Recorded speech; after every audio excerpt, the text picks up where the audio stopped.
Nous espérons que vous n'aurez jamais à le faire, mais parlons tout de même du changement d'un pneu à plat. Le pneu de secours compact, le cric et la poignée du cric sont rangés sous le plancher de chargement arrière dans le coffre. Soulevez le fond du plancher et détachez la bride de maintien pour enlever le pneu de secours.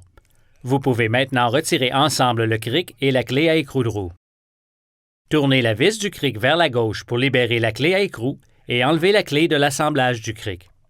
Sans les enlever complètement, desserrez les écrous de roue en les tournant un tour vers la gauche pendant que la roue est encore sur le sol.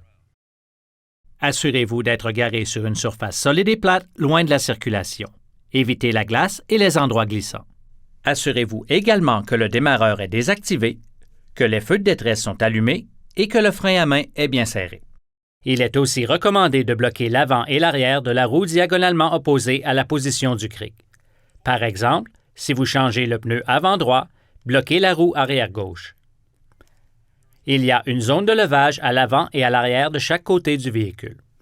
Placez le cric sous la zone de levage qui est la plus près du pneu à changer. Tournez la vis du cric dans le sens des aiguilles d'une montre pour engager solidement le cric à la zone de levage. Ne levez pas le véhicule avant d'être certain que le cric est entièrement engagé. Vous êtes maintenant prêt à lever le véhicule en tournant la vis du cric vers la droite. Soulevez le véhicule jusqu'à ce que l'espace en dessous du pneu soit suffisant pour installer la roue de secours. Souvenez-vous que le levage minimal du pneu fournit le maximum de stabilité. Maintenant, vous pouvez enlever les écrous de roue et la roue. Placez la roue de secours sur le véhicule en dirigeant la tige de soupape vers l'extérieur. Le véhicule pourrait être endommagé si la roue de secours est mal installée. Réinstallez les écrous de façon à ce que l'extrémité conique soit dirigée vers la roue. Vous pouvez maintenant baisser le véhicule en tournant la vis du cric vers la gauche, puis enlever le cric. Une fois que le véhicule est au sol, vous pouvez finir de serrer les écrous de roue. Alternez les écrous jusqu'à ce que chacun d'eux ait été serré 2 fois. Vous devez donner l'effort maximal pour le dernier serrage des écrous de roue.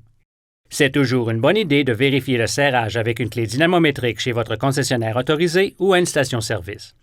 Maintenant, remettez le pneu, le cric et les outils à leur place respective et vous êtes prêt à partir. Consultez les guides d'instruction sur le DVD d'information du propriétaire pour plus de détails et pour obtenir d'autres renseignements importants sur la sécurité.